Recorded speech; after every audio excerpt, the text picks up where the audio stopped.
Okay, this is Plutocracy now. Class War and Peace Report. Scott Brown. Bridgman Bulja. Brian Baston. Hold on, you're on camera as smoking. We're just gonna let that happen. We're just gonna. I can edit it out. All right. Yo, come on. All right. Yes. This is Joey Hornbuckle reporting for duty. All right. And the topic is... Georgia legislature, and thank God the Georgia legislature can only meet for 40 days out of the year, so they can only mess up so many things during that time. You know it's only a part-time job. It is only a part-time job. And how much do they get paid? About $10,000, a little bit more. 18. Well, Okay. that isn't that if you get paid like for if you're way out. Oh no, they get 18. They get 18. Oh, okay. They get 18 plus that little stipend. All right. Damn, you know all this exactly. Yeah. All right. Yeah, I work for straight legislature, two of them. But yeah, so what they do though is they take the 40 days and they spread them out usually over about 3 months. So they've got about 3 months in which they can mess things up usually. But sometimes they do try and solve things, and they are trying to solve the infrastructure problem this time around because we don't have enough money going towards infrastructure. So they're trying to solve the problem by taking away money from local governments and putting it into infrastructure, and then putting the problem on the local governments for them to figure out what to do. But otherwise, Bridgman, because you keep up with this stuff all the time. So what are some of the bills that we should be really worried about? You know, the infrastructure bill could be a good thing. That's a good bill. You know, we need to. That's going to go. Because we need more infrastructure really bad. Like you said, we got Republicans trying to spend money. You know, and this never happens. But because we have the Arizona law that's coming up again, right? With the religious law. I haven't heard too much. It's a religious freedom. Oh, the religious freedom law. Yeah. I mean, I haven't heard a lot of noise about it, but somebody might. I saw it got filed. I saw that it got filed, so somebody's gonna try and pass it. I didn't see who got filed by. What is that then? Does that mean you don't have to serve people? Yeah, like basically you can say, hey, my religion says that I can be a bigot, so I'm just gonna do that. So, but what they're gonna get pissed off when the Muslims have like Sharia law in their restaurant? That's what I'm trying to figure out. Like. So that could become problematic. It is going to be problematic because there's just guess what the second law. I'm not going to be able to eat anywhere because I'm an atheist. Everyone's going to kick me out. They're going to starve to death. This law. Guess what the second largest religion in Georgia is? Islam. Oh, that makes sense because you've got all the refugees. It's a scary thing. Yeah, it is scary to people. Why is it scary? It is scary to people. Is it scary to you? No, it doesn't. It doesn't scare me. I have Muslim family and friends. So I'm good. They're not gonna blow me up. I'm cool. But all jokes aside, it's like, they don't think about the totality of the consequences of laws like that. They just think they don't realize that it's not gonna only apply to Christians. It's gonna apply to everybody else. So what are you gonna do when there's? It's still probably like 90% Christian, probably more, probably 95. Yeah. So it's like you're talking about like it's gonna make a big difference for most people. Like most people are. But there are Muslims who have significant land holdings and who have go to a gas station. I bet you're gonna see a Muslim in there. I bet you it's owned by a Muslim. Every gas station. So what's to say a Muslim to say, oh well. I don't. Women who don't cover their face can't buy gas. It's the test, though. So, it's the test to see, who's the real God, Allah or money, or Jesus. The old testy. Yeah. Or the man. dollar. Well, so some other bills. I think something that needs to be, I was on Facebook yesterday scrolling down. I see Fran Millar of all people is co-sponsoring a bill that would revise the way history is taught, because too much social justice issues are taught with a liberal perspective. Oh my God! So what they want to do is to refocus the history courses on the Constitution and the Founding Fathers. So that's code word for. Let's not talk about slavery and civil rights and like currently the history books they want to take out. I mean, there are like 4 paragraphs in every social studies book. Man, like they want to reduce it to 2. They want to reduce it to 2 or something. It's crazy. And given that the history of this state, We went through a little war that was fought over slavery. Regardless of what you want to argue, it was fought over. Nah, it was if 80% slavery. of the state will deny that. Yeah, but I think of any state that, at least in the South, of any state that I think should be happy to go over a lot of this stuff, I think it would be Georgia, especially getting up to the civil rights movement. Right. Because in Atlanta, this was the cradle of the civil rights movement. So I think if anything, Georgia pride, I mean, you'd want to come in there and lay that out. That's exactly why the Georgia legislature is putting the statue of Martin Luther King across the street from the Capitol. Not on Capitol grounds, but across the street. That is pretty. And they still have like people that were like racist demagogues. They still have them on the actual grounds there. But Martin Luther King has to go across the street. The only thing more disrespectful than putting MLK statue across the street from the Capitol is, have you seen Jimmy Carter's statue? It is like the saddest thing. It's like nestled off in the corner. It's sad. I'm like, man, this guy was president of the United States. I mean, come on, like. It's like, he wasn't racist enough to put him on the front steps. But I mean, it is pretty astounding because those are the two Nobel Prize winners from the state of Georgia, which is pretty impressive. Right. There's not a lot of places that can say that they've got that going on. Right. And so we give Jimmy Carter sort of a sad honor, and then we put MLK on the other side of the street. Right. There's not a single black person that has a statue on the actual grounds. That is a fact. Okay. Yeah. Even though historically about 30-40% of Georgia's population usually has always been at least 30%. But 0% statues. Right. On the Capitol grounds, right. And they had to fight to get the statue of MLK across the street. God. So, man.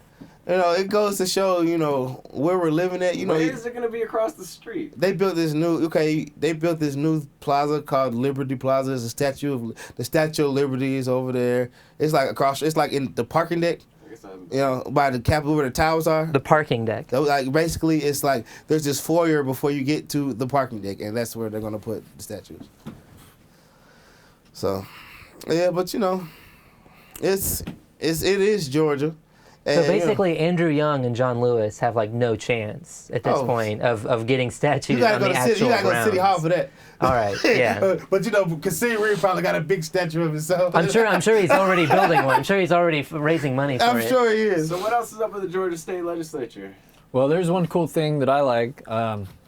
Solar bill. So there's solar bill. Yes. You get the utility companies, you get solar companies, you get solar activists. According to the AJC, all together agreeing upon a bill that will help homeowners put solar panels on their roofs. The Georgia Chamber of Commerce supports that, right? The Georgia what? Chamber of Commerce. I assume it just seems like all the stakeholders involved. I'm pretty sure they support that, which is maybe a little part of why it's getting so much support. It's because now it's economical and they see they can make money. But you know what? You won't be able to go out and purchase solar panels for your own home and be off the grid and not pay Georgia Power or anything. That would be illegal. So, but isn't that a part of what this is supposed to change? Because I thought Georgia Power was against this. Georgia Power is for it now because they're going to be able to. Because they changed the part they didn't like. They're going to be able to. They're going to be able to regulate how the solar is used, and they're going to get money off of it. So. That's fucked. So if I wanted to put a ton of solar panels on my property, whatever, I don't have the legal right to generate enough to sell back? So I can't make money off of it? Is that what you're saying? That's their energy, basically. That's their energy. It's their energy. It's their energy. All your solar panels are making their energy. Let's say your solar panels are in a closed circuit, separate from the grid. Mm-hmm. That would be illegal. Man, that would be illegal. That would be illegal. Yeah. Yeah, that is illegal. Like, if you want to go out into the woods and build your own house and have your own self-sustaining solar, that's illegal. See, that's how you pass a bill. You just make it get more corporate control. Right. Yeah. Yeah. There's no government regulation in that. That's just like that to me. Just violates individualism on such a core level. Now we're turning to see now. This is where you could have libertarians come and stand up for that because that's that's a libertarian issue. Really? So like we might get Tea Party support on this. Yeah, you could. But the Tea Party supports this. Oh, they support. Yeah, well, the Tea Party Tea got Party to can get rung around like by like a. they support the corporate bill. They pushed it through. Yeah. Oh, okay. They pushed it through. The crazy. You've met the crazy Tea Party lady. I don't know her name. Debbie Dooley. Yeah. She's. I remember her in the SB 469 bill. Yeah. Like I think that the ALEC lobbyists convinced her that it wasn't so bad for a minute. Yeah. We and then our people had to be like, no, read it again. It's super vague. They can arrest anybody protesting if they want to. Right. No, I mean, she's not pretty. like they were gonna want to arrest a Tea Partier, but. No, she's pretty good at supporting corporate interests, despite all the talk about how the Tea Party is supposed to not be like that and how they're supposed to be against the establishment. They have been a thorn in Governor Deal's side. You know. Not that big a thorn. He got reelected. Yeah, but they didn't help him. They didn't help him get reelected. He didn't need help. It's Georgia. What about us? Can we be a thorn in somebody's side? Yeah, we are a thorn. We are a thorn in Nathan Deal's side, bro. We are. We are a thorn on his other Republicans. side. On his other side, yeah. She's a thorn in the right side. We're a thorn in the left. So, Or we could be in the thorn in the side of the Democrats. And I am often. So I actually heard, I thought I was on drugs.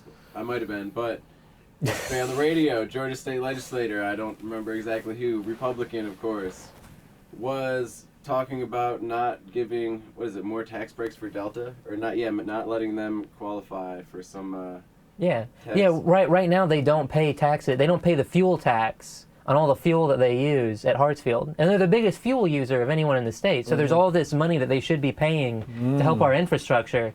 And their profits are $5 billion a year, and they're not paying taxes on any of it because of a provision in the federal tax code that says that if you have losses in previous years, you can write those off if you make profits in the future. So that's what they're doing now. So they're paying like no taxes, and they're bringing in $5 billion a year. Welfare, dude. Yeah, and they're not paying. Everybody else is paying Entitled. the gas tax. Families are paying the gas tax. NASCAR drivers are paying the gas tax, or at least their sponsors are.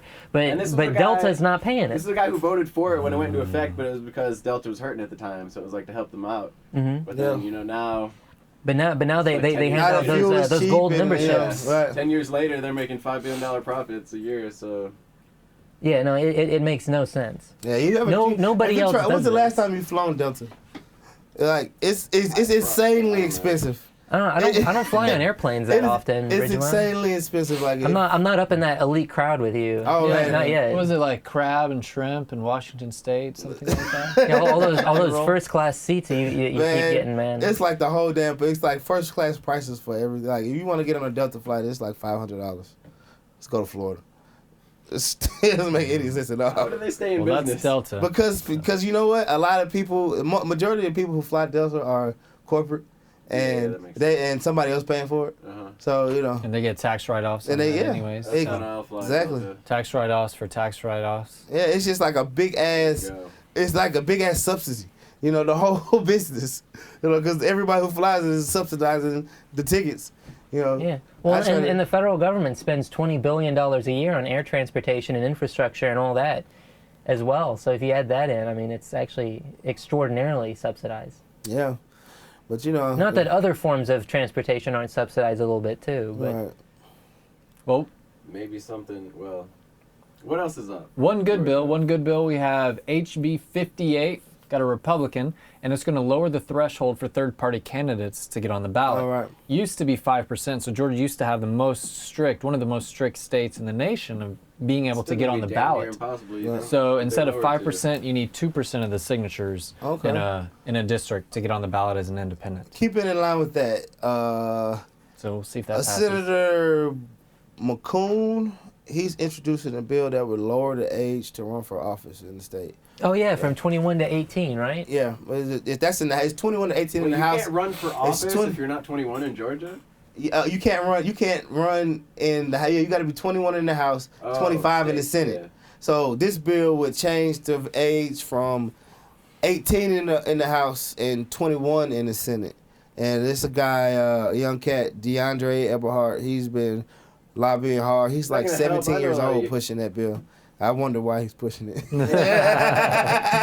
Yeah. For real, 'cause he's gonna realize when he's 21, he's gonna look back at 17-year-olds and be like, "Damn, dude, these people should not run for office next year." But you know, that's the Holy thing. shit, like- every 18-year-old or 21-year-old is not going to be ready to run for office. But there are going to be some insane. Dean Kirby's right.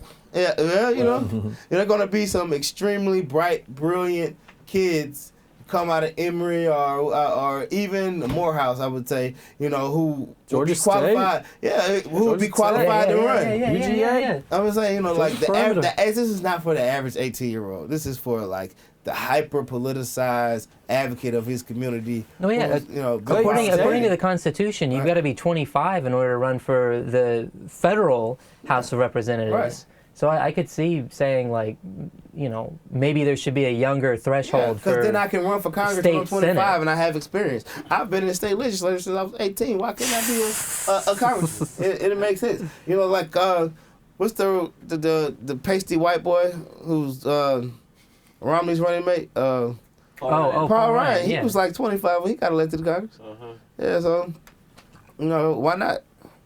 I think he's like 26. He was like as young as you could be, probably. Mm-hmm. And you know, he's like Joe Biden was like 30 when Yeah, he did see, it. I mean, this is what I'm saying. Young people, they can be so easily influenced and corrupted, man. Look at him, dude. Paul Ryan. We should also, man. Yeah, look should here. raise the age to 30 now. All right, one more bill I want to talk about. Senator Emmanuel Jones is pushing a bill to change the disciplinary system in the state. You know, we have one of the harshest state legislators as far as disciplining in high school and elementary school, all the in public schools, period. And like our juvenile system, Yeah. or like spanking kids. no, I'm talking about like did you know when you were in school and you saw that disciplinary code of conduct, you know? So they can send you to jail.